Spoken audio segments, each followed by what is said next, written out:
hazy, a storm on the horizon. The pressure is low, gotta get moving, put on a show. The news is all buzzing, state of alert, but we've got a plan, we're ready to work. Emergency Management Associates, we're here for the crisis, we're here for the fates. From the first sign of trouble to the all clear sign, we're on the front lines, we're one of a kind. Emergency Management Associates, we're the calm in the chaos, we're opening gates, connecting the dots and making the calls. We're picking you up when you're starting to fall.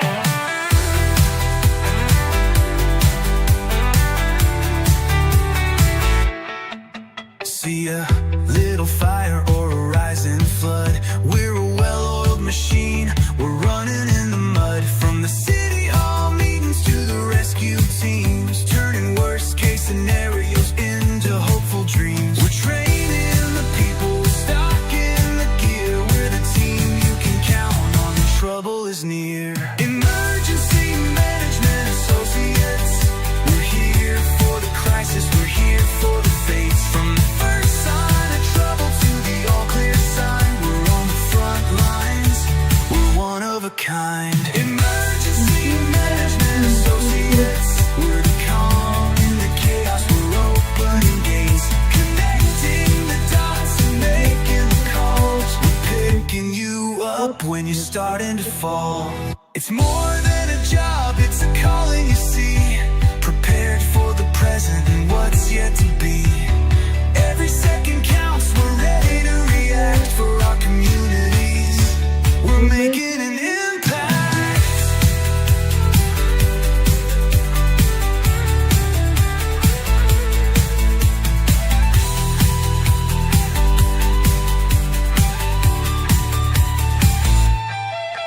Emergency Management Associates, we're here for the crisis, we're here for the fates. From the first sign of trouble to the all clear sign, we're on the front lines, we're one of a kind. Emergency Management Associates, we're the calm in the chaos, we're opening gates, connecting the dots and making the calls. We're picking you up when you're starting to fall. Yeah, we're picking you up, we're ready to go. EMA, let's get this show on the road.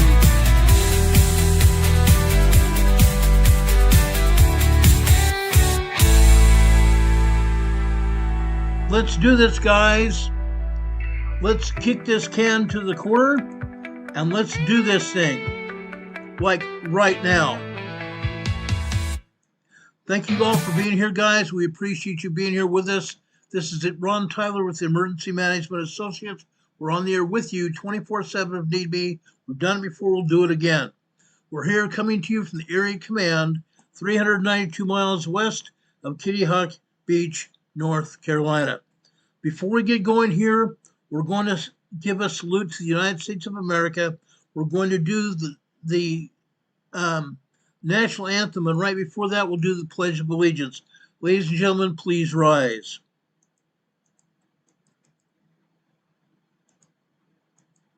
I pledge allegiance to the flag of the United States of America and to the republic for which it stands, one nation, under God, indivisible, with liberty and justice for all. Now, would you make welcome, straight from Washington, D.C., the United States Army Corps Quartet. Yeah.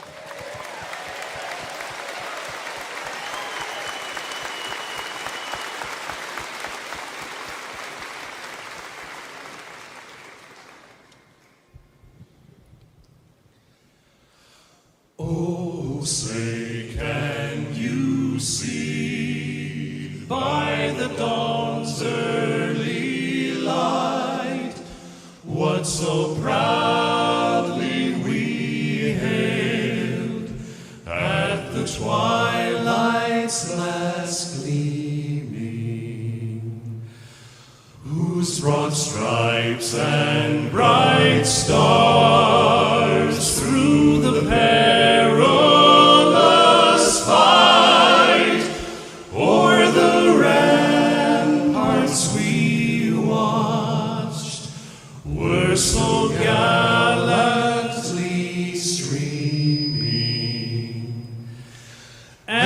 the rockets' red glare, the bombs bursting in air, gave proof through the night that our flag was still there.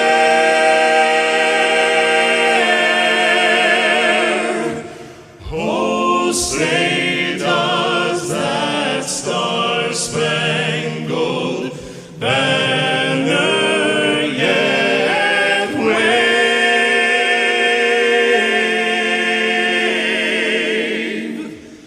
o'er the land of the free and the home of the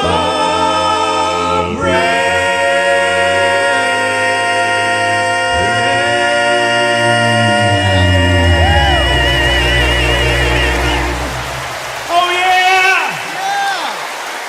Come on, folks, let them know it. America's finest right there. America's finest. The United States Army Barbershop Quartet performed at the Barbershop Quartet Convention in 2020. We honor these people for their sacrifice. We honor them for helping us celebrate this country's birthday. We honor them for also helping to protect our country and serving us in America. May God bless them. May God bless America. May God bless each one of us. Welcome to America, guys. Welcome to tomorrow being the 250th anniversary of this country's founding. The 250th anniversary of the United States of America. We've come a long way. We've come a very long way. Guys, today we're going to talk about a lot of different things. Yes, I'm going to start off today talking about earthquakes. I'm going to bring up the USGS map, if you will. Let me do that for just a few minutes. There are not a bunch of large earthquakes to talk about. There's a couple of them, though. We want to address those right now, okay? Over here in the Kuril Islands, let me take down our EMA banner here so I can show you what's going on here, okay? Up here, off the coast of Tokyo. Actually, before we get to that, down here in the Ryukyu Islands, south of the mainland Japan, we have a 6.1 earthquake here. 6.1 earthquake here, 136 kilometers northeast of Hira, Japan. This is also north of Taiwan. But these islands between Taiwan and Japan are what they call the Ryukyu Islands. They belong to Japan. That's why we're talking about this today. Going up off the northeast coast of Japan right here. This is important, okay? This is another 6.1 earthquake. Another 6.1 earthquake here. Now remember me telling you yesterday we had 4.7 earthquakes. Now we have 6.1 earthquakes here. 6.1 earthquake north of Taiwan in the Ryukyu Islands that belong to Japan, and this one off the northeast coast of Honshu, Japan here. This is important. This is very, very important. This is a moderately deep earthquake, 141 kilometers deep. This earthquake is not deep enough to propagate a larger shallow quake, however. This is another large earthquake here. This time a 5.1, not a 6.1, but a 5.1 earthquake here. Now, guys, this is 60 kilometers off the coast of Honshu, okay? That's about 32 miles west of Honshu, Japan. Now, anybody here on the island, anybody here near the coastline felt this earthquake. They felt parts of this earthquake. They may not have felt a full 5.1, but they felt at least a moderate shaking here. A moderate shaking. Now, that's a good thing. That's a good thing. Because the people here in Japan are used to earthquakes, and their infrastructure is such that they have prepared for earthquakes in their building system. Okay? No, I don't believe there's any damage from this earthquake at all. Okay? They got lucky. They got very lucky here. Now, let's go south here. Let's go south here. Okay? Down here in Indonesia. In Indonesia, guys, right here. Okay? This was another 6.2 very strong quake. 6.2 very strong quake.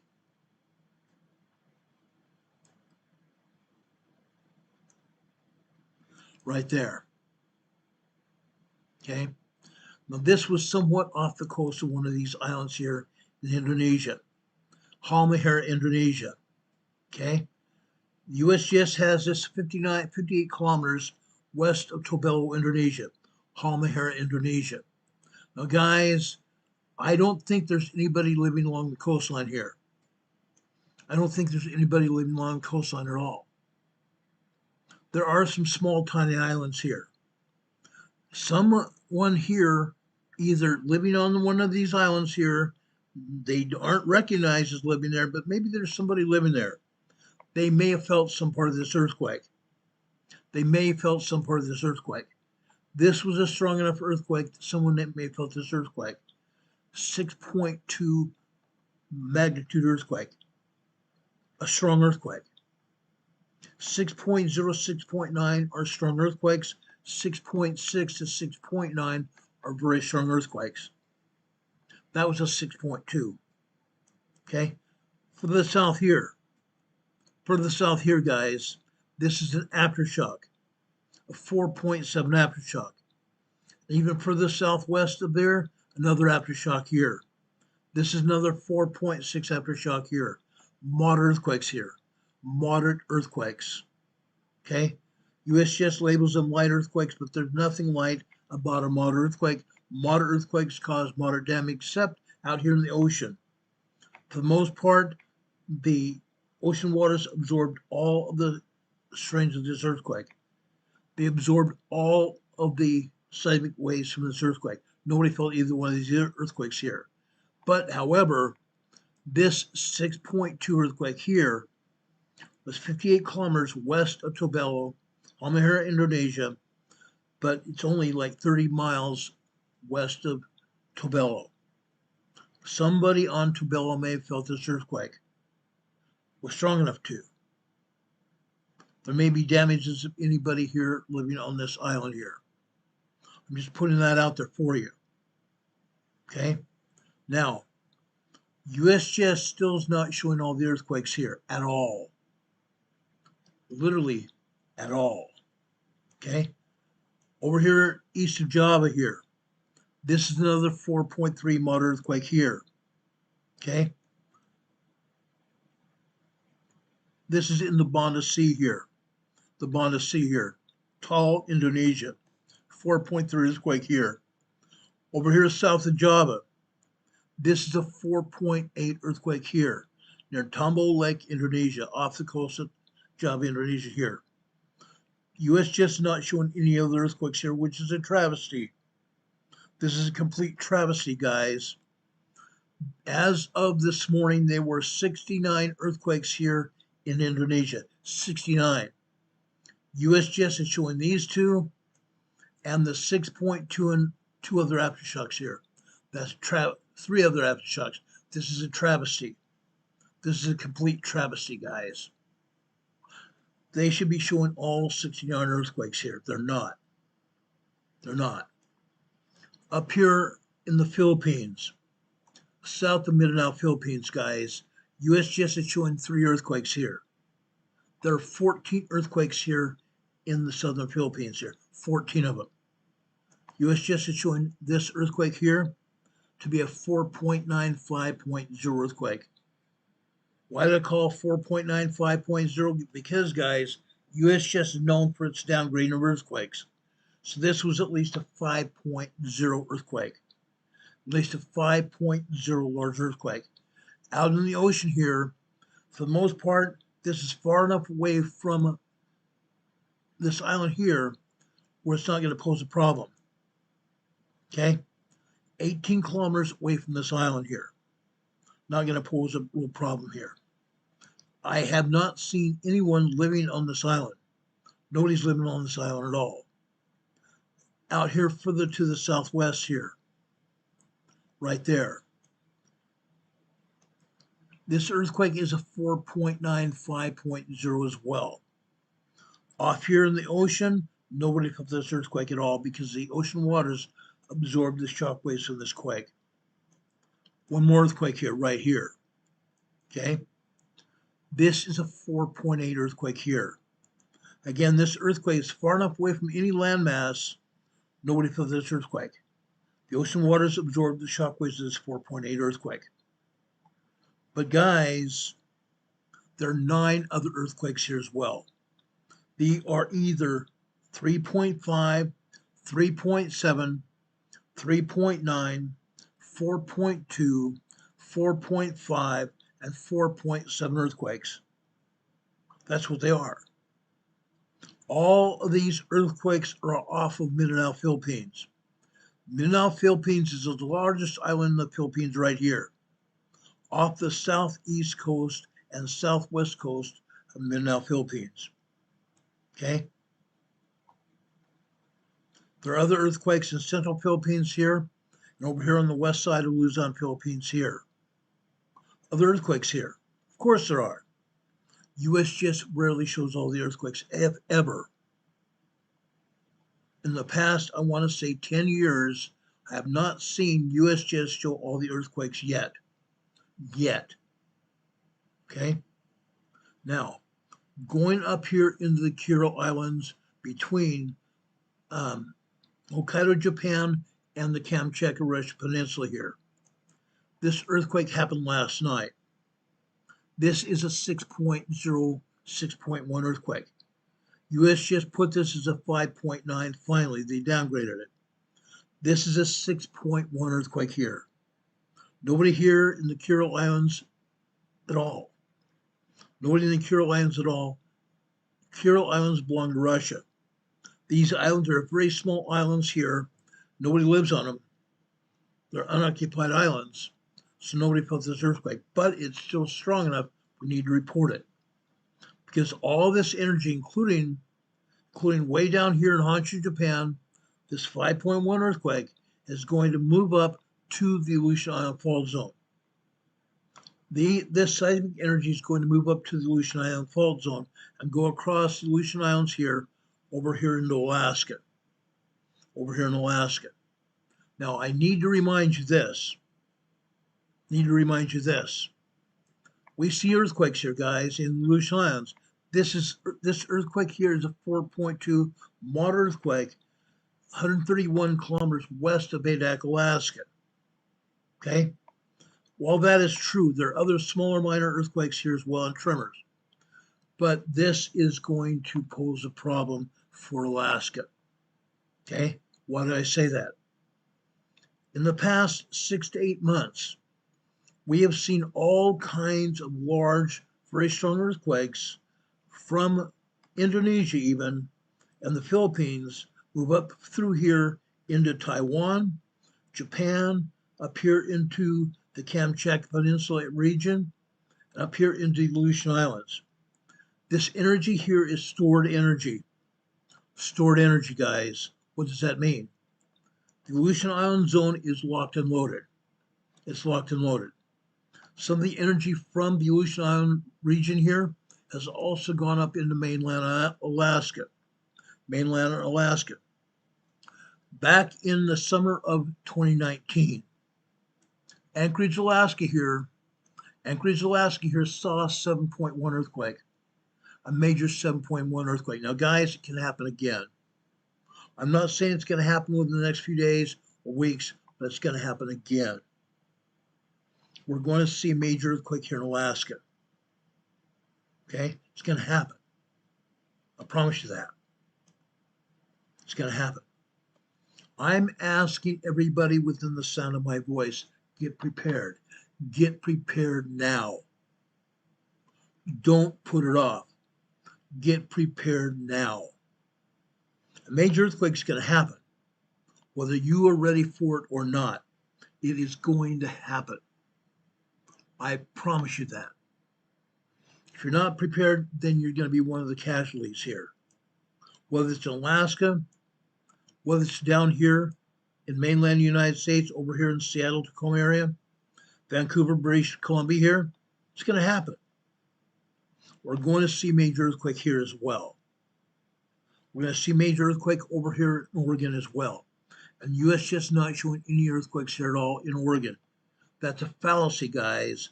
The United States Geological Survey is lying about it. They are out and out lying about it.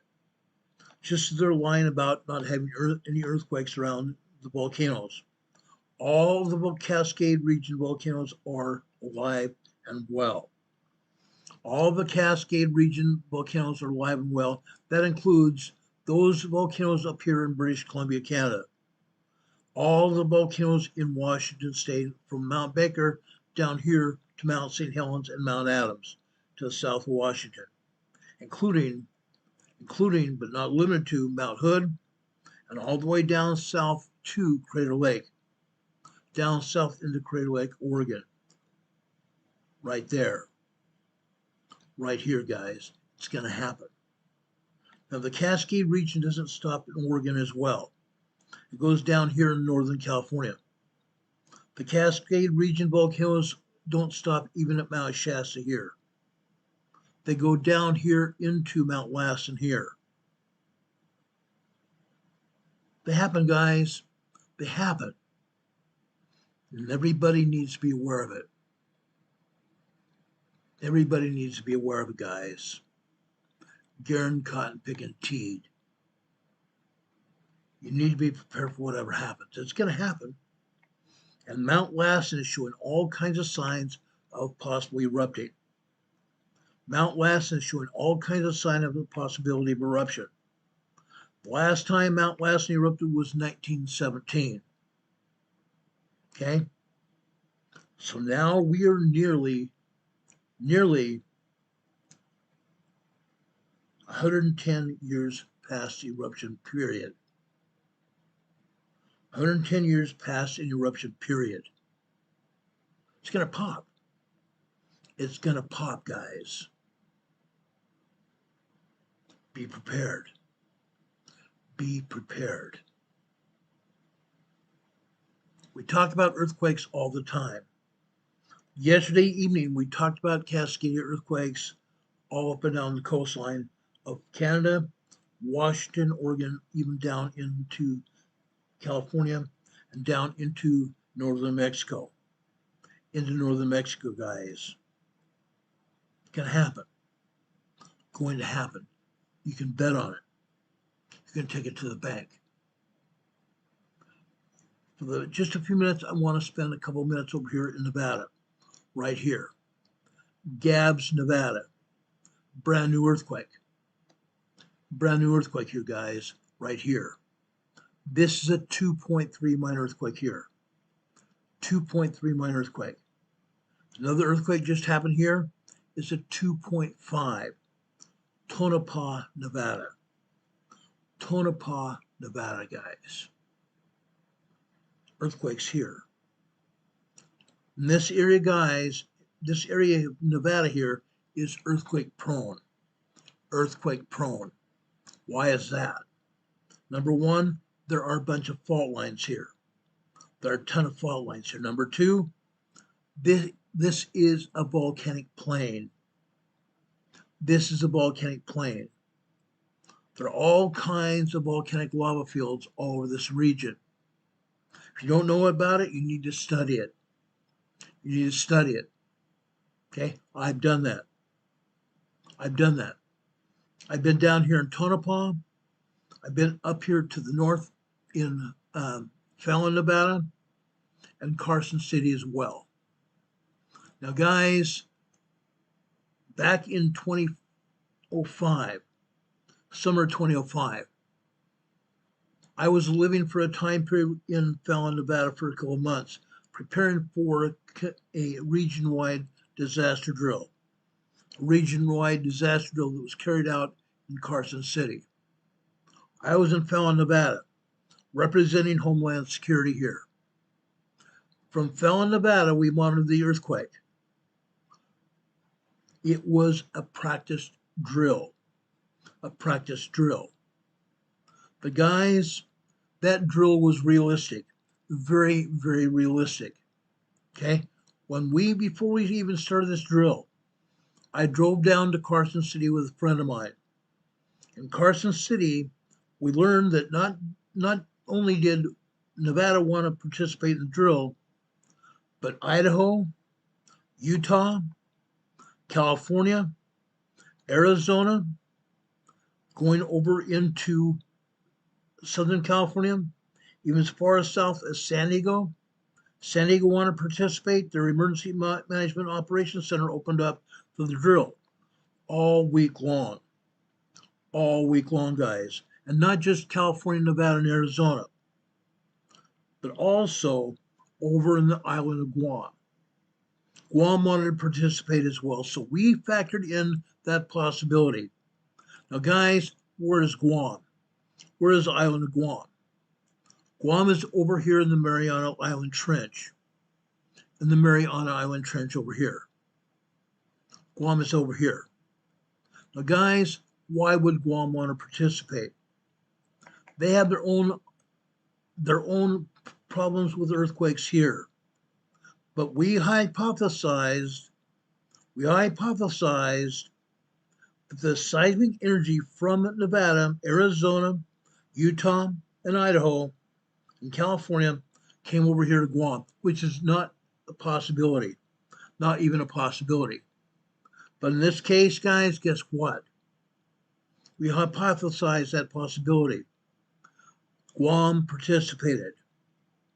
Guam participated. They opened up their Emergency Operations Center in Guam, and also the Navy opened up its Emergency Operations Center here as well. They heavily participated. While we were doing the drill, even Guam participated. While we're doing the drill here in Carson City and all over Nevada, Idaho, and Utah, we had another problem. We had another problem here. What was the problem? Over near Fallon, Nevada.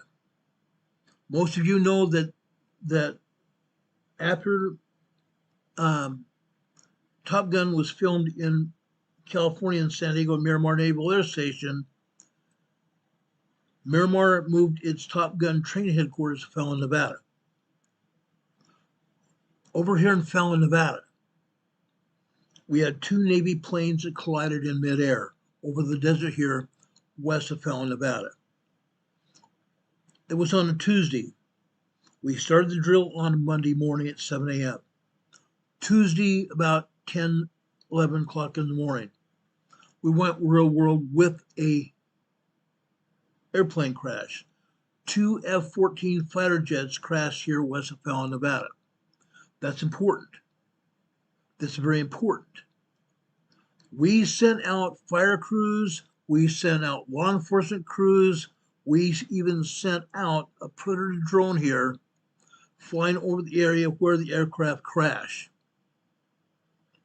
Okay, we sent a Predator drone over here over the crash site, which was able to locate the crash site and funnel the rescue crews over the crash site to evacuate and rescue the 4 Navy flyers here, and they survived the crash.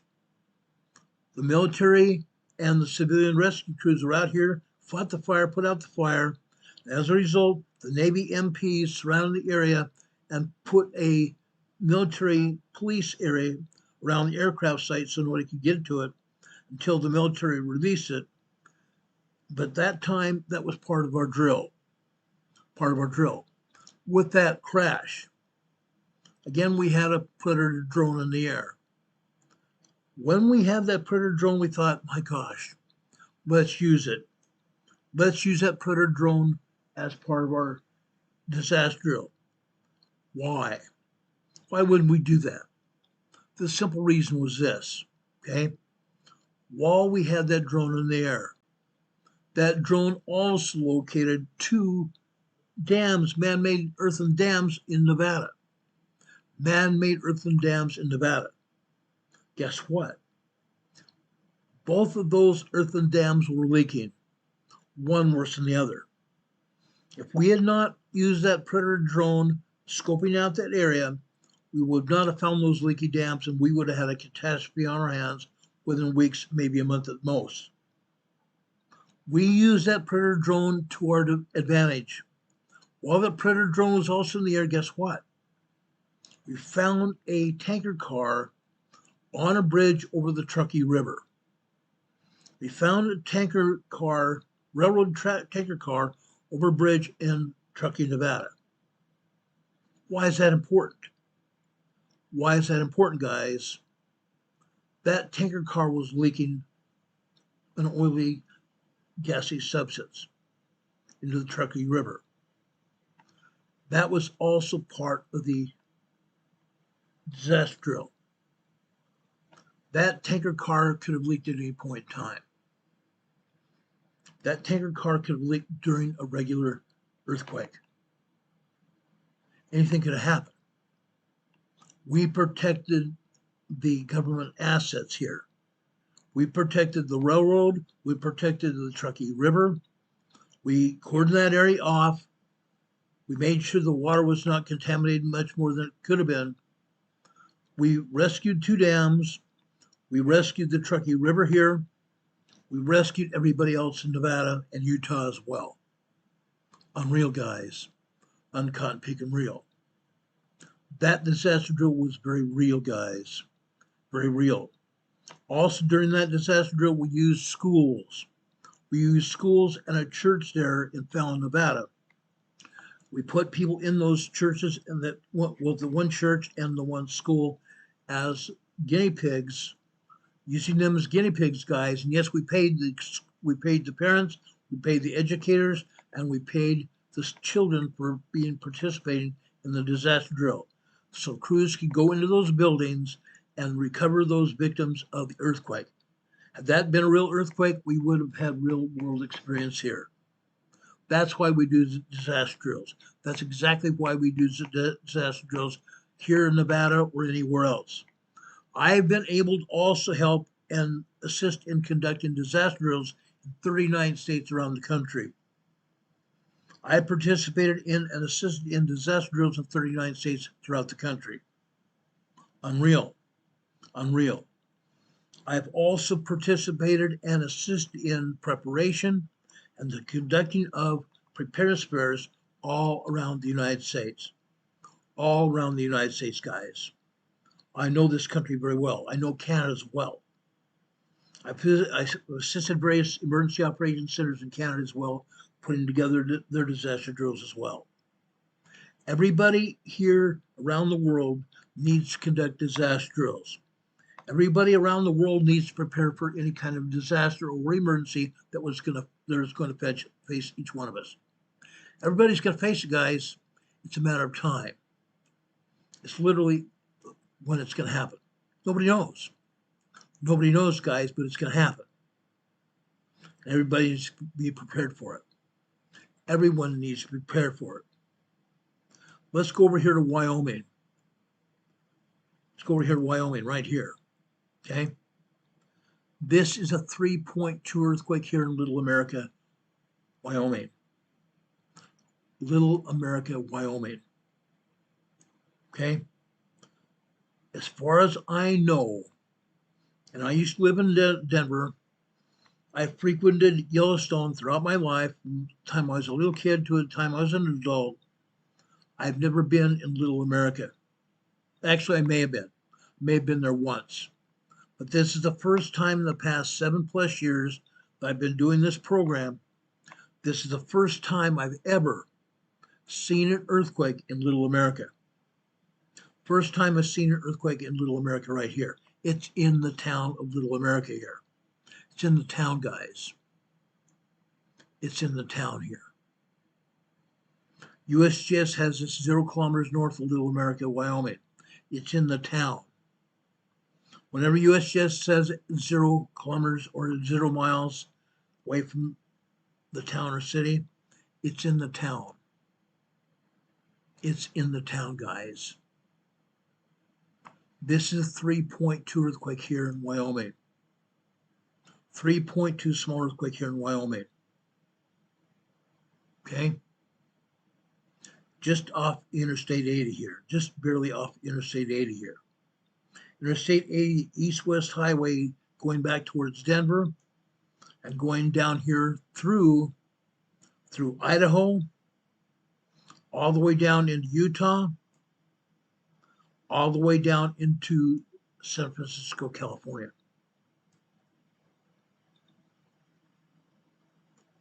Down here through Salt Lake City, through what they call, I can't even remember the pass now. One of my great uncles was named after, the pass was named after one of my great uncles here in Salt Lake City, Utah. Okay. But this Highway 80 runs east-west through Wyoming, all the way through Salt Lake City, and down into San Francisco, California. Interstate 80. Earthquakes happen everywhere, guys. Everywhere. You need to be prepared. Now, do we have any questions about earthquakes anywhere? Do we have any questions about earthquakes anywhere? USGS is only showing one earthquake over here in South America, northern South America, but it's a fallacy. It's an absolute lie. There are 48 earthquakes here in South America, the majority of them in Chile. 18 earthquakes here in northern Chile here, 14 earthquakes in central Chile, Argentina as well. This earthquake is at the border region of Chile and Bolivia in the Andes Mountains. A 4.0 moderate earthquake here in the Chile Andes Mountains border area. 4.0 moderate earthquake here. Okay. Going up here into Venezuela. Going up here into Venezuela, guys. Venezuela is very, very bad. Things are getting worse by the minute. Things are getting worse by the minute here in Venezuela. I don't think things could get any worse than they are. Okay? Incredible. It's just, I can't see any other word but incredible. Things are happening there. Okay? Just a second.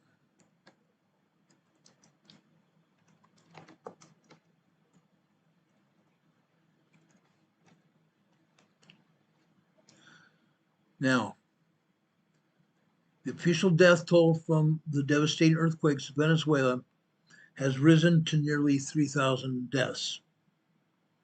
As of yesterday morning, the death toll was 2,645 yesterday morning. Now it's closer to 3,000. The Venezuelan disasters left over 12,600 people injured and thousands more homeless. Massive infrastructure destruction like we've seen in pictures all over Venezuela.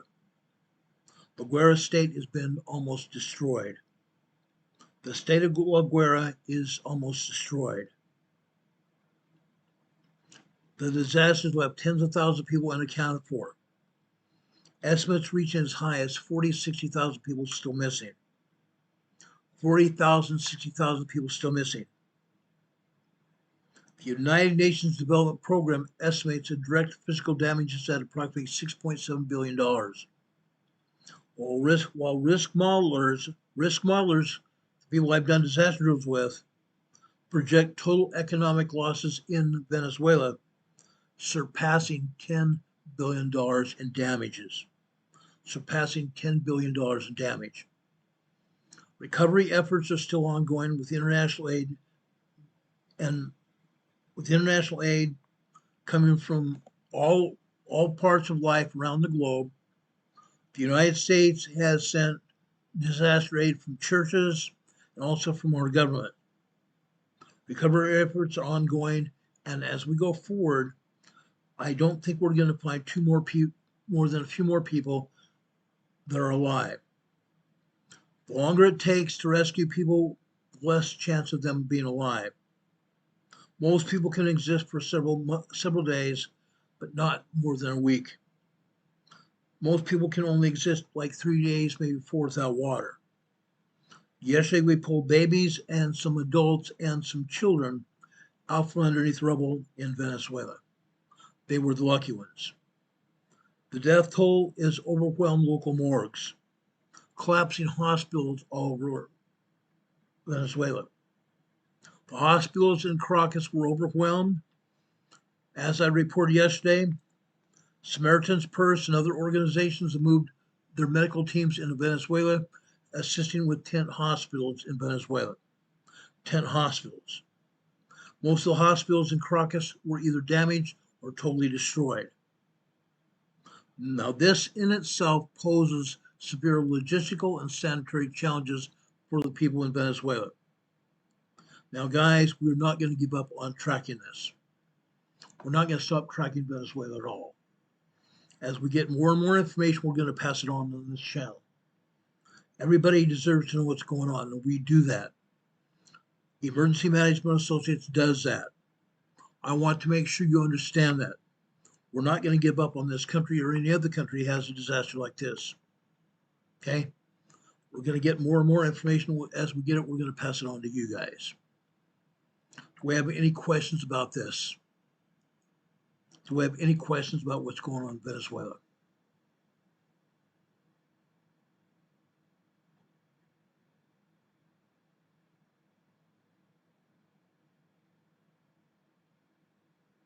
Michin,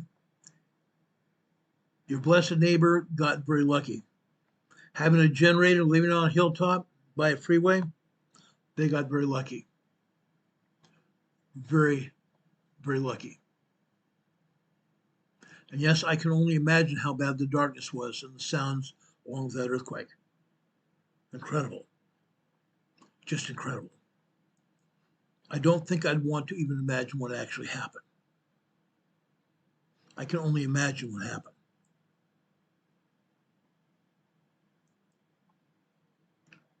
Anyway, I'm going to drop that off here.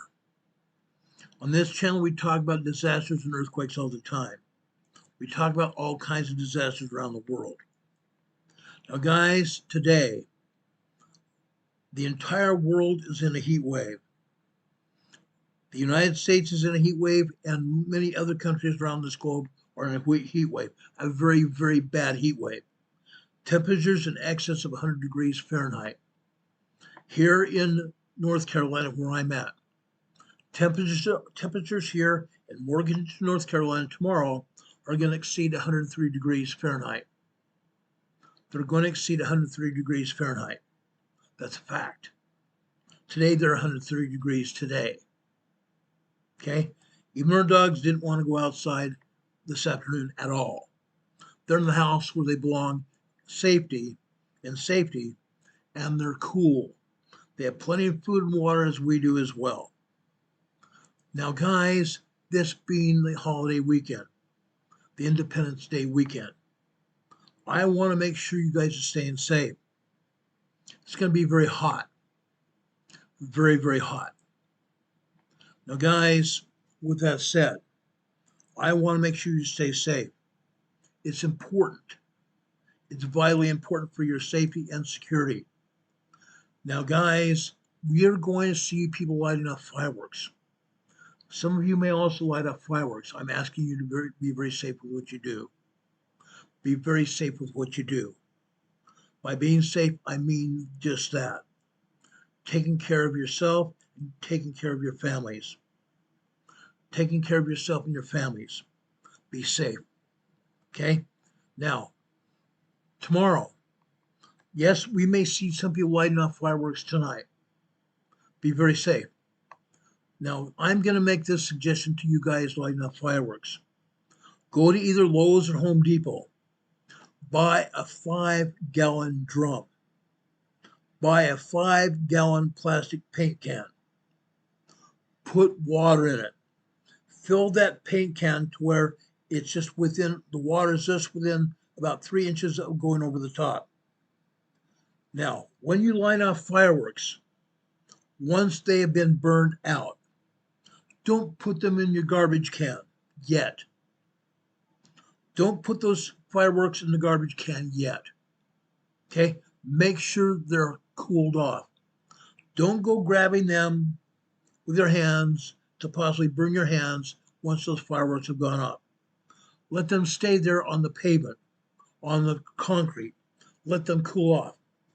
Then very safely with a shovel, scoop those firework remnants with a shovel and put them in that container that you got from either Lowe's or Home Depot filled with water.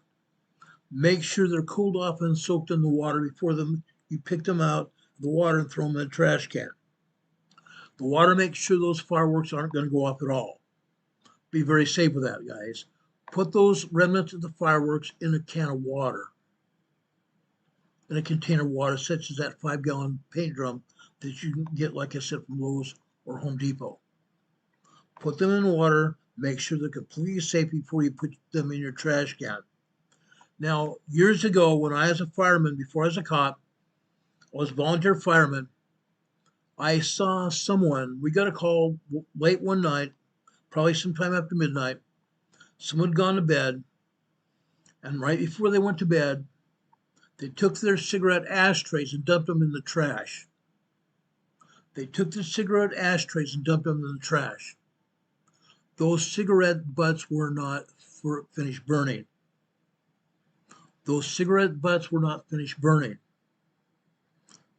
At some point after those folks went to bed, those cigarette butts in the trash can continued burning and smoldering and lit the one wall of their kitchen on fire. Those smoldering butts from the cigarette butts lit the trash can on fire and burned a wall of their kitchen. I had a great big axe from the fire department. I was instructed by my fire chief to take out that wall, and we did. One of my fire partners and I took out the wall of that kitchen, making sure there's no fire or smoke behind the wall. Don't do that yourself. Don't drink and drive. Don't throw your cigarettes in trash cans. Put them in water. Put your fireworks in water as well. Don't throw your fireworks in trash cans without doing that. I don't want to see anybody's homes destroyed by fire this year. Don't do it, guys. Please don't do it. Please don't do it.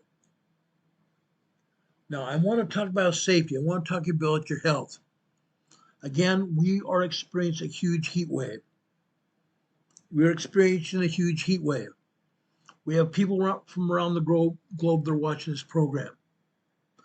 I want to share with you information that I've gotten over the years from being safe and paying attention to our health with heat. Tonight, I'm going to share with you what I call a toolkit. But I want to share with everybody, and I've shared it with other people in disaster drills throughout the years. I shared with state, city, and local, tribal, and territorial agencies throughout the years about Independence Day. Okay? This health toolkit includes messages to help you spread the word about the dangers of extreme heat and how communities can prepare. Communities across the country are experiencing an extreme heat. And as always, the Emergency Management Associate stands ready to support you. The resources we're going to share with you today will help all of you also share critical life-saving information with your families, friends, and neighbors. Again, as I said in the beginning of this program, this is a historic Independence Day, the 250th anniversary of independence of America, a very real celebration for our country. We want everyone to know how to celebrate safely. We all love spending long sunny holidays and summer outdoors with our furry companions. But it's also important to remember that just like any other season, summer comes with its hazards. To make sure you are prepared for whatever comes your way, all this summer, including this weekend, I'm going to offer you some summer safety tips. It's very interesting. 5 minutes ago, we had 24 people watching this program. Now we're down to 13.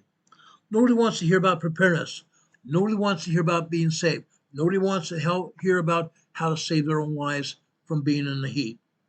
I'm going to put this out anyway. Okay? First off, monitor the weather. Monitor the weather. Make sure you check the weather before you head out for the day or even for the entire weekend. You can find your forecast on the National Weather Service page or go on to YouTube. Go over to YouTube. Max Velocity, Ryan Hall, and other weather experts here on YouTube. They will give you summer weather information if you ask them. They have it offered almost every day here on YouTube. You can find the forecast on the National Weather Service page. Follow the guidance given you from local officials and news outlets. From your local officials and your news outlets. If necessary, download emergency information about weather alerts and warnings in your area. Download emergency information for weather alerts and warnings in your local area. Second, learn how to recognize the signs of heat illnesses and ways to respond to help yourself, help your family, and help your neighbors and friends. While heat cramps and heat exhaustion are serious, heat stroke is a medical emergency and it requires immediate attention. Recognize heat illnesses by monitoring for symptoms ranging from painful muscle cramps to life-threatening confusion, hot, dry skin, and core temperatures over 104 degrees Fahrenheit, 40 degrees centigrade, Celsius, 40 degrees Celsius, 140 degrees Fahrenheit. The condition requires different responses depending on its severity, which progresses from cramps to heat exhaustion, and finally to a medical emergency. First, let's talk about heat cramps. Heat cramps. The signs: painful muscle spasms or cramps, usually in the abdomen, arms, or legs, often accompanied by heavy sweating. What do? Stop your physical activity. Move to a cool place. Stretch gently. Drink water or an electrolyte-rich sports drink. Stretch gently. Drink water or an electrolyte-rich sports drink. Humans, guys, you and I, protect yourself during extreme heat. There are quick, low-cost ways to protect everyone in your household, including staying hydrated, dressing for hot weather, avoiding high-energy activity, or even taking cool showers or baths. Avoiding high-energy activity and avoid taking cool showers or baths. That will make your heart have a heart attack. That will make your heart have a heart attack. Let's talk about heat exhaustion now. Heat exhaustion. The signs are heavy sweating, cold, pale, and clammy or moist skin, headache, dizziness, nausea or vomiting, weakness, and a fast, weak pulse. A fast, weak pulse. What do? Seek heat-related illnesses and first aid from emergency or medical professionals if symptoms worsen.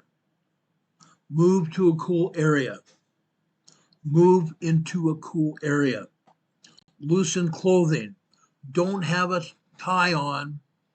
Loosen clothing, guys. Apply cool, wet cloths on your forehead. Apply cool, wet cloths on your forehead. And sip cool fluids slowly. Sip very mild, cool fluids slowly. Let's talk about heat stroke now. The signs of heat stroke are this, and heat stroke is a severe medical emergency. Watch for body temperatures above 103 Fahrenheit to 104 Fahrenheit, 40 degrees Celsius. Hot red skin, which may be dry or even damp. A rapid and strong pulse. Throbbing headache. Dizziness, confusion, slurred speech, seizures and fainting. What to do? Call 911 immediately. Call 911 immediately. Move the person to a shaded, cool area and actively cool their body with ice packs, even an ice bath, until medical help arrives. Cool their body with ice packs or an ice bath until medical help arrives. We also suggest you consider administration of hydration and electrolyte strategies. Consider administration of hydration and electrolyte strategies. Let's talk about our pets, dogs, cats, and other animals. What is heat stress in dogs? What is it, and how do we treat it? Make an extreme heat plan for your household, including your pets, so that you and your family know what to do, where to go, and what you'll need to do to protect yourselves from extreme heat. Throughout the warmer summer months, we see a dramatic increase in the number of heat strokes and other heat-related illnesses across our hospitals. With our dogs being outside and active, and yes, our dogs, even mine, want to go out and lay in the sun. Our one dog, Crystal, just loves laying in the sun, but not when it's this hot. We don't allow it to happen. We'll allow her to be out there for just a couple minutes with us, and then we all go back inside. Don't allow your dogs just lay out in this hot heat. It's not good for us. It's not good for them. For our dogs being outside and active, a constant eye is needed. As this onset of heat stresses are detected, there's precious little time before it develops in heat stroke. There's precious little time before that heat stress leads into heat stroke, and serious damage to your pet's health can occur. Be sure to know the signs and symptoms of heat stress, as it can save your pet's life. What is heat stress? Dogs don't sweat like humans do. Dogs do not sweat as humans do. They don't. Instead, dogs and other pets release heat by panting and also by sweating through the paw pads in their nose. If they are unable to cool themselves enough, their internal body temperature begins to rise. Hypothermia is a term used to describe this elevation of body temperature. Throughout the warmer months, we see a dramatic increase in the number of heat stress and other heat-related diseases in our homes and hospitals. With our dogs active outside, constant eye is needed. Okay?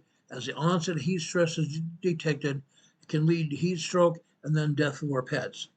Please know the signs and symptoms of heat stress, as this could save your dog's life. Again, what is heat stress? I just got through telling you about dogs pant and also sweat through their paw pads and their nose. Again, if they cannot cool themselves fast enough, their internal body temperatures begin to rise, their fur increases the temperatures inside their body, keeps the temperatures inside their body warm. That can lead to heart disease and death. There are 3 different types of hypothermia. Number 1, heat stress. 2, heat exhaustion. Then heat stroke, just like humans. Now, while this comes from people who use these terms interchangeably, the conditions are different varying on severity. The conditions are different varying in severity here. Heat stress is a less severe heat-related illness. At this stage, dogs can show an increase in thirst and panting. As the condition worsens, it will progress to heat exhaustion and then finally to heat stroke. All heat-related illnesses require immediate attention. Heat stroke, the most severe of heat-related illnesses, is a very serious condition that can lead to death, even with intensive care. Heat stroke can lead very easily, very fast into a serious condition, can lead to death, even with intensive care. During extremely hot and humid weather, your body's ability to cool itself is challenged. When the body heats too rapidly to cool itself properly, or when too much fluid or salt is lost through dehydration or sweating, body temperatures rise, and you or someone else you care about may experience a heat-related illness. It is very important to know the symptoms of heat-related exposure and the appropriate responses. Again, heat cramps may be the first sign we get of heat-related illness in both humans and animals. Then the painful muscle cramps, heavy sweating, usually in arms and abdomen going throughout our torso. First aid, apply firm pressure on cramping muscles and or gently massage those areas to relieve spasms. Give sips of water unless the person complains of nausea, then stop giving water. Seek immediate medical attention if cramps last longer than an hour. Seek immediate medical attention if cramps last longer than an hour.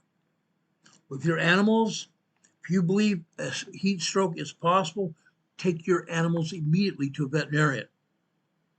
Take your animals immediately to a veterinarian. I wouldn't let for the stroke to even get close to taking place. If you think your dog is overheated, heat exhaustion, take your animal over to a veterinarian immediately. Because at that point in time, that heat exhaustion can immediately lead into heat stroke and lead to the death of your animal. Take your dog, animal, cat, whatever it is, into a veterinarian and get them help. Get them help. Symptoms of heat exhaustion: heavy sweating, weakness or tiredness, cool, pale, clammy skin, fast, weak pulse, muscle cramps, dizziness, nausea or vomiting, headache, fainting. Get some help. First aid is move person to a cooler environment. Move your person or your animal to a cooler environment, preferably a well air-conditioned room. Loosen clothing. Apply cool, wet cloths, or have persons sit in a cool bath and offer sips of water. With dogs, if they're wearing one of those doggy shirts or cat shirts, take it off. Take it off. If you have an animal, do not put a wet towel over them. If you have an animal that's suffering from heat exhaustion or heat problems, don't put a wet towel around them. That wet towel or anything wet, putting it over them, will help capture heat within the animal and will lead to worse problems, even death. Do not use a wet towel or anything around your animals. Don't do it. Seek immediate medical attention if the person or animal vomits, has or symptoms worsen or last longer than an hour. Heat stroke, the symptoms are again a throbbing headache, confusion, slurred speech, nausea, dizziness, body temperature above 103 Fahrenheit, 40 degrees Celsius, hot, red, dry, or damp skin, rapid and strong pulse, fainting and or loss of consciousness. First aid, call 911 immediately or get your victim to a hospital immediately. Don't pass go, don't collect $200. Heat stroke is a very severe medical emergency. Delay can be fatal. Move your victim to a cooler, preferably air-conditioned environment. Reduce the body temperature with with humans with cool claws or a very cool, not lukewarm, but cool bath, not cold, but cool bath. And use a fan if the heat index temperatures are above the high 90s. Use a fan if the heat index temperatures are below the high 90s. Below the high 90s, guys. A fan can make you hotter at higher temperatures. Do not give fluids. Do not give fluids. Using a fan to blow air in someone's direction may actually make them hotter if the heat temperature index are above the 90s. Okay? Signs and symptoms of heat stress in dogs. There are two commonly associated signs and symptoms of heat stress in dogs and animals. These include increased thirst, increased panting. Recognizing the signs of heat stress early will prevent life-threatening heat stroke in your pets. Watch again for excessive panting, heavy drooling, abnormal gum and tongue color, bright red or pale, or if it's very severe, it could be black tongue or gums, or if you notice stumbling, lethargy, vomiting, or collapsing. This may require your pet to require immediate veterinary attention. If any of those things happens with your pet, get them immediately to a veterinarian for attention. Other key early warning signs are this. Pets, again, cannot sweat. They can't sweat effectively, only through their paw pads and their nose, making the pet very susceptible, highly susceptible, I might say, to heat. Look out for these indicators. Again, rapid or heavy panting, open mouth breathing, making rasping sounds. Open mouth breathing and making rasping sounds. Excessive drooling. The saliva may be thicker and stickier than usual. Restlessness, anxiety, pacing, whining, or frantically seeking cool spots.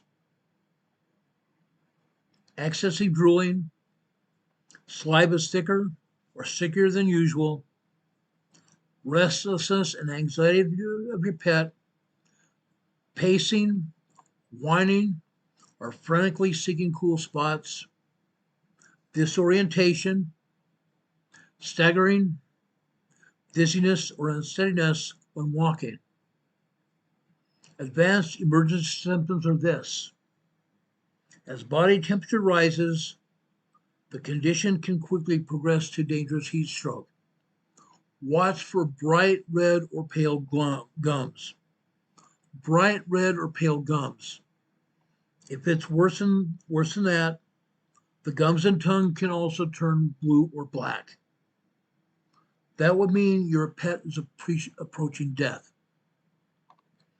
If your pet is vomiting or has diarrhea, sometimes with blood, muscle tremors or seizures, weakness or unresponsiveness or collapse, get your dog to immediate veterinary attention immediately. Get your dog or pet to the veterinarian immediately for attention. If your dog is unable to regulate their body temperature, their heat stress may be able to progress to heat exhaustion, heat stroke, and then death is going to happen. Signs of heat exhaustion. Again, heavy panting, weakness and episodes of collapsing. Weakness and episodes of collapsing. If treatment isn't given during heat exhaustion, it's very extremely likely this will progress to heat stroke. The most severe case of heat illness is heat stroke.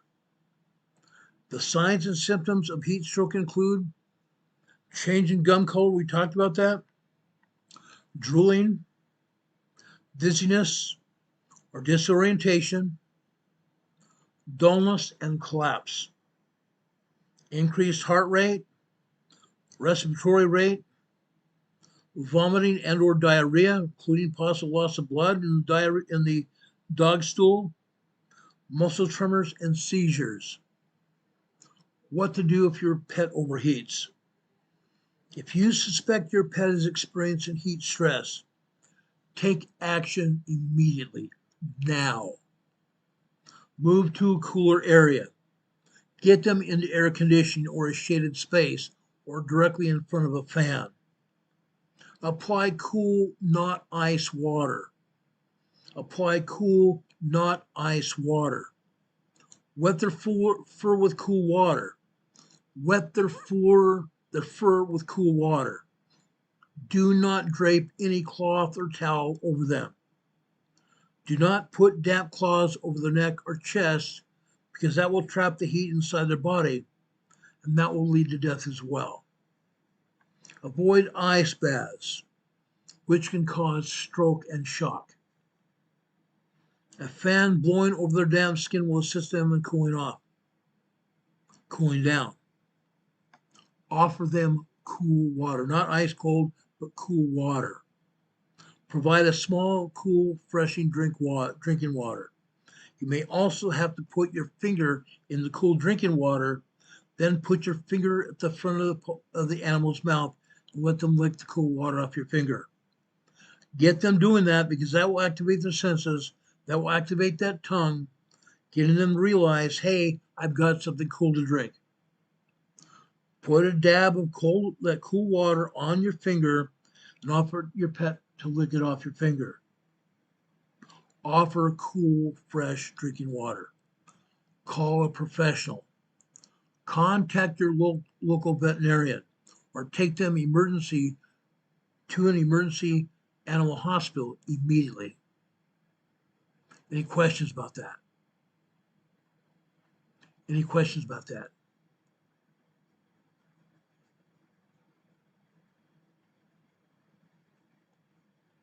Yes, please don't put your pup in your freezer. That's not a good idea. That's not a good idea. Opening your refrigerator and having your pet at the front of the refrigerator will help cool them off. That will work. But don't put your pet in the refrigerator or the freezer. That could lead to all kinds of disastrous situations.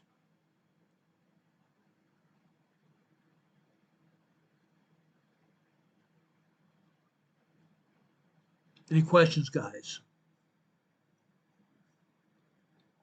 The reason I'm doing that because right now we're right in the middle of a huge heat wave. The entire country, the entire United States is involved in a heat wave, and many other countries as well as Mexico, South America, Central America, South America, Australia especially. They're right in the middle of a heat wave, I'm told. New Zealand is also right in the middle of a heat wave. I believe Japan is also in the middle of a heat wave. Now we've got the areas, also Europe as well, okay? Europe as well. Be very safe, guys.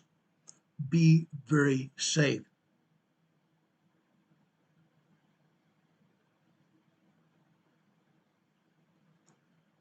Be very, very safe. Arnold, I see you here. I've added you now as a moderator. Arnold is a moderator in this program now. Arnold, I appreciate talking to you last night. Arnold and I go way back for a very long time. I appreciate Arnold being here. I've not yet seen our friend Betty Zoom here, and I forgot to add her before I came on the air today. I was going to do it last night, and I fell asleep. I'm sorry about that. But as soon as I see Betty Zoom, I'm going to also add her as a moderator on this program.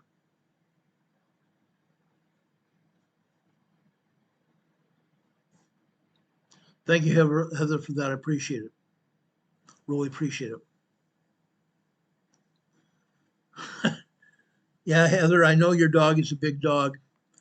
Yeah, you told me one time, I think maybe last year, the year before, your dog is a 140-pound pit bull, Great Dane pup.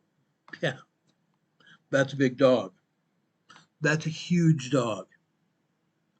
That's a huge dog. Okay. Now, guys, I just found out about a situation that I'm going to try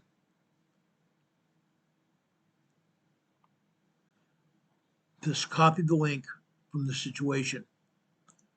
There's been another shooting in Dearborn, Michigan. I'm going to try to bring up that information right now.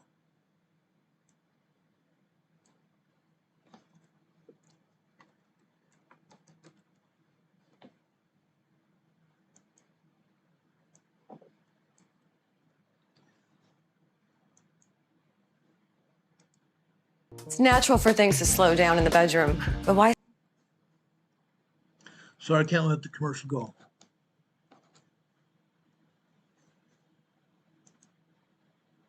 Now from Fox, we continue to follow breaking news out of Dearborn, Michigan. A mall shooting leaving 2 people dead. Here is live Sky Fox images right now that we are bringing to you as we continue to follow this breaking news situation. Hi, everyone. Mike Pace here. Thanks again for joining us. We're going to go right now to the coverage of Fox 2 Detroit as they continue to track this breaking news. Right now, they are speaking to some witnesses outside the mall. Let's listen in. God saved me and my daughter because I literally just told my sister that I was about to walk around here. Yeah, and is this your little one over here? How old is she? She's 4 and my oldest is 14. Okay, but your little one was with you, or both of them? Yeah, she was getting her nails done, and she wouldn't go stay in the nail shop, so I knew she was gonna walk around here with me. And I just felt like I felt like it was God, because I'm thinking it was thundering, and it was really somebody shooting, and then it went off again, and then when I heard it, I said, that's them gunshots. You could hear the difference the second go round. The first go round, I just thought it might have been raining or thundering, because that's what they said was supposed to happen. What's your name, hon? My name is Tamika. Tamika, so knowing now that you heard those gunshots and that 3 people were shot and 2 people have been killed, what is your reaction? It's sad. It's really sad, and I'm praying for the family members, because it was kids in the mall. They was sitting there getting vending stuff, little balls from out the vending machines and stuff playing. It gotta stop. It truly gotta stop, because not only is, adults, it's the kids that's getting hurt behind this. You came to a public place and decided, hey, this was about to happen. It's scary. It's very scary. Family atmosphere. You're out here with your, children and getting my daughter nails did so she can go see Chris Brown and Usher. Never thinking that, I don't put nothing past anything. Bad things can happen anywhere, but I just wasn't. I didn't think it would happen like this. She was crying and she was scared. The little one was. My oldest one, she her daddy child. She was laid back, calm. She grabbed her sister. She made it to the back of the nail shop before I did, because I'm still was making sure that everybody else that was sitting right there was following behind me. So, yeah. Well, I'm glad that you're okay. Yeah. Thank you for talking. Me too. to us. You're welcome. Hey, young lady, I'm going to make you do it all over again. I'm sorry. All right, just hearing from a mom out here. She was at the nail salon with her daughters, and her one daughter was about to get her nails done, and excuse me. So the woman we just heard from, Tamika, she said that she had brought her daughters here. She was about to go take a walk because her 14-year-old was getting her nails done. Her 4-year-old was getting a little antsy, and so she was about to take her out there for a walk, and then she heard the gunfire, and she didn't know if she was hearing thunder. She didn't know if she was hearing somebody rolling, trash cans down the hallway of the mall or what it was. And then there was sort of this second wave, she said, and all these people running, and she just said, immediately she was yelling, lock it down, and they were doing that there at the nail salon and rushing to the back. So it's just really, really tragic. I'm gonna come over here.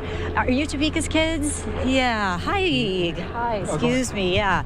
I know that you were getting your nails done. Yes. You're going to see Usher and Chris Brown. Yes. So this is an exciting time. Tell me what happened. So basically, I was getting my nails did, and all we heard was like a booming noise. Thought it was like raining, because like thunder and stuff, but obviously I guess not. And it's very like scary situation, especially for her age, because she's only 4. I mean, it wasn't very scary for me because I've seen a lot of these things happen before. So it's not really too scary for me, but for her age, it's very traumatizing. No, it is very scary. And at 14, you shouldn't see these things either. This is kind of stuff that shouldn't happen. And, this is an exciting day because you're going to go to a big concert. Yeah, I wish it could have been better with all of this. It's just too much. It's very sad. It has to be so scary. And this is your little sister here, down here. She said you said she's 4 years old. Yeah. When I talked to your mom, she said she was crying. Yeah, it was pretty sad. She cried herself to sleep. She woke up. She was like, "Z, please hold me." It was like very scary for her because her age. She's little. She's very little. Yeah. She doesn't know what's going on. I mean, you didn't know what was going on other than shots are being fired. And then for it to be a lot of other people in the mall with kids is very scary too. So you don't know anything else could have happened. A kid, anybody else could have been shot. Like, that was a very scary situation. Right, there are families out here. Yeah. So it's a very, very scary situation. I'm glad you're okay. What's your name, honey? Zaleah Palmore. Spell it for me. ZALEYAHPLMORE. All right, and who's your little sister here? Zahari. What's your name? Zahari, yeah. Was this kind of a scary day? Yeah, I'm sorry, but I'm glad you're okay? Yeah, that's tough stuff. Cutie. Thank you for talking to us. Appreciate it. So, yeah, they're going to maybe go over and see Mom, maybe. Thank you. Thanks, sweetheart. Yeah, I mean, you see this, right? This is a family. They're getting their nails done. This is, it's terrible that, this happened at all. And if it is true, as we have heard, that, a Good Samaritan was trying to come to the aid of someone and ended up shot, that too is tragic. So there's a lot we are still working to learn here.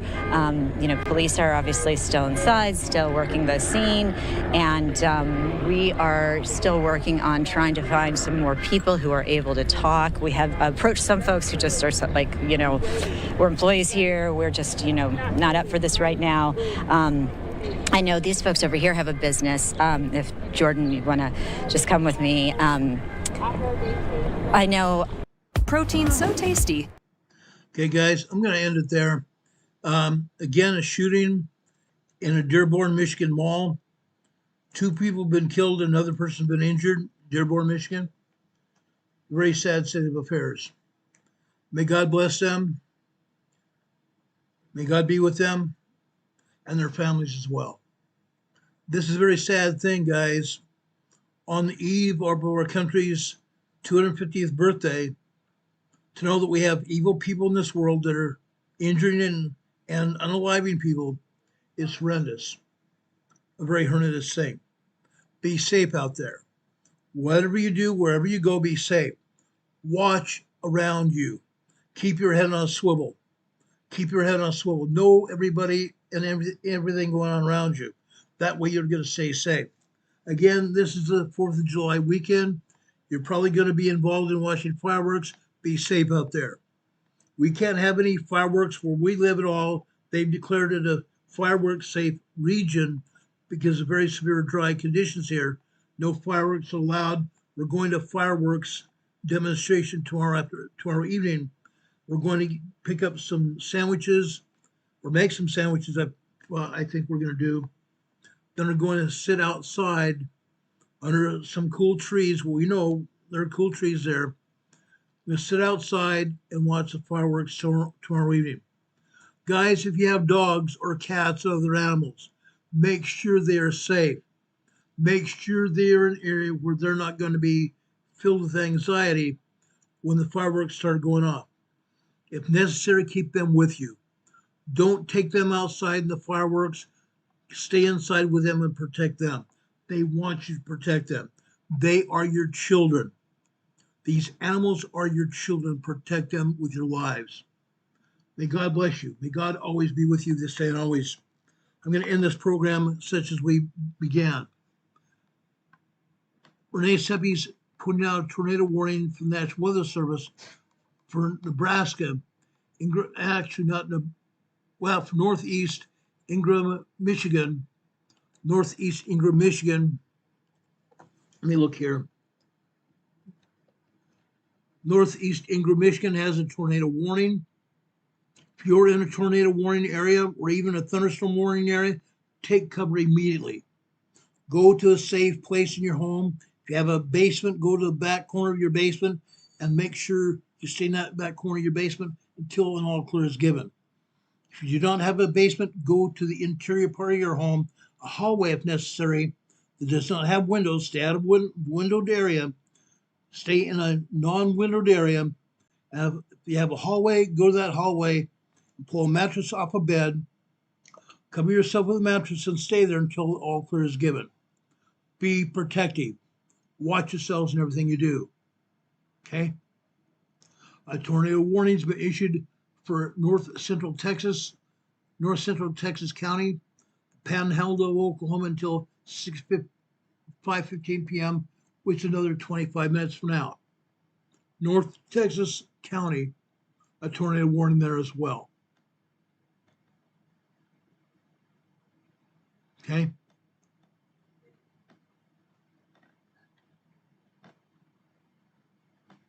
Be safe out there, guys.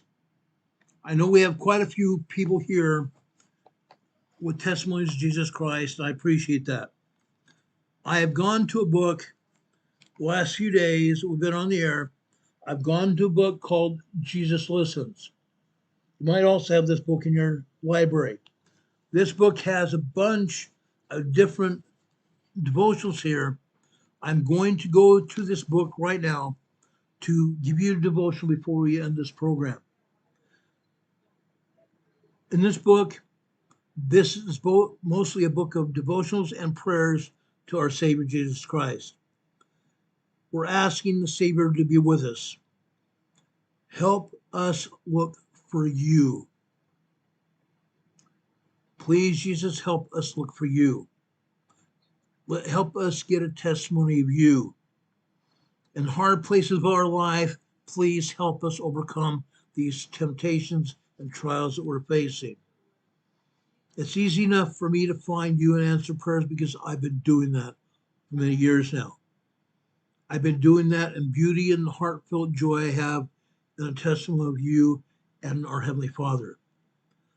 That I know you are tenderly present in my own difficulties in my life. I ask you, Lord, please teach me to view my problems as opportunities to grow in grace, experience your loving presence in my life and lives of my followers here on YouTube and the followers of my family throughout our lives. Please bless us, Father. Please help us. As I search for you in my own dark times and our EMA family here in our own dark times, please bless us. Bless us with your presence. Bless us with your safety. Bless us with your spirit. Many times I've been troubled in my past by hurtful experiences that I've gone through. Please help me to get over these painful memories. Help each one of us get through these painful memories. Okay? Savior, you know about these experiences. Please bless us that we can overcome these memories and be strong. Now, I know for a fact Jesus Christ and our Heavenly Father are with us. Okay? They're ready to meet us where we're at if we remember to meet with them. if we are ready to meet with them. Okay? Let us invite them into our places where we're at, even our broken places, and ask them to collaborate with us and putting the fragments of our past experiences together again in new ways and new paths in our life. When I'm walking through tough times in my present life, please, Heavenly Father, remind me to keep clinging to your hand. Against the dark backdrop of adversity in our lives, the light of your presence shines abundantly in our lives. Please, please, Heavenly Father, let that light shine brightly in front of us as a spotlight for us to follow. Guidance and comfort comes from thee. Guidance and comfort comes from thee, illuminating the way forward step by step. As we seek to stay close to him, please draw us closer to you. Please draw us closer with richer intimacy with you, Savior Jesus. May God bless us. In your sacred name, our Lord and Savior Jesus Christ. Amen. The devotional tonight comes from Psalms chapter 139, verses 11 and 12, John chapter 1, verse 5, and Psalms 73, verses 23 and 24. Guys, seek after Jesus Christ. Follow him. Ask him to be part of your life. And I'm sure he will do that. I'm sure he will do that. May God bless you. May God be with you this and always. Guys, in closing, please, if you want to help support this program, please do so. I have our PayPal address that's scrolling across the bottom of your screen. Go there and give us a donation to our PayPal to help keep this program on the air. We'd appreciate your support of that. Also, you see our address, our email address scrolling across at your screen here. You can send us comments, send us questions and ideas, what the things you'd like to see on this program. Tell us how you're doing. Tell us what you're doing to prepare for emergencies and disasters in your own life. Talk to us. We'd love to hear from you. Also, you see our post office box going across the screen. Post office box is 504 Bethel Road, box 401. Morganton, North Carolina. The zip code here is 28655. You send us letters. Tell us how you're doing. Tell us how you're doing to prepare for emergencies and disasters as well. Inside your card or letter, you stick a check or even cash in there and send it to us as well. We'd love to see it. Please help support this program going forward. We'd appreciate that very much. May God bless you. May God be with you this day and always. May God keep you safe during this 4th of July season. And may God bless America. May God bless us all, and may God bless America. Have a good night, everyone. God be with you until we meet again. We'll see you on the other side. Take care, everyone. See you soon. Good night.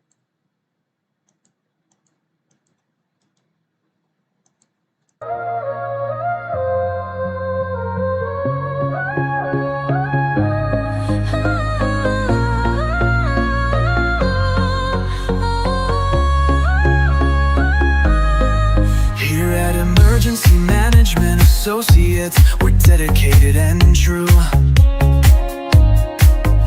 bringing you the essential knowledge, helping you see things through. From disaster preparedness to navigating recovery's embrace, we're here to guide you in every unpredictable time and place. We break down the complex, make it easy to grasp and absorb, sharing strategies for safety, the vital lessons you can't afford to hoard. So thank you for watching, and thank you so much for your sub. You're a key part of our growing family, a member of our knowledge.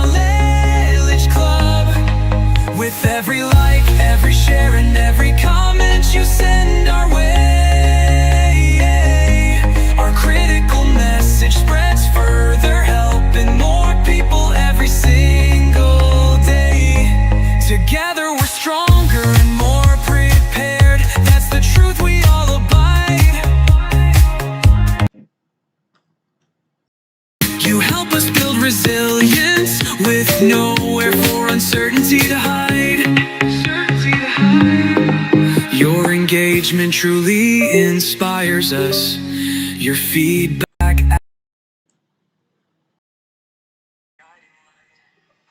helping us continually grow and making our channels future bright.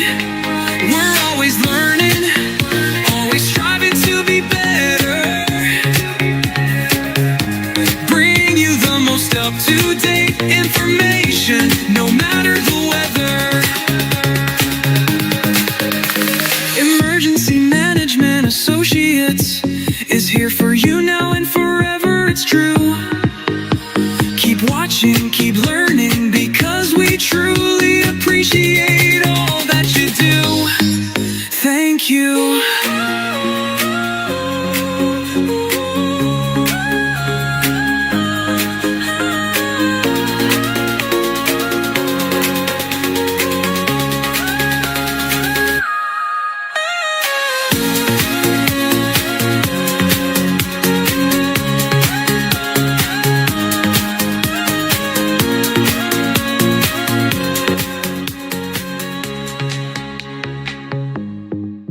Thank you. Thank you, everyone. Have a happy 4th. God bless you.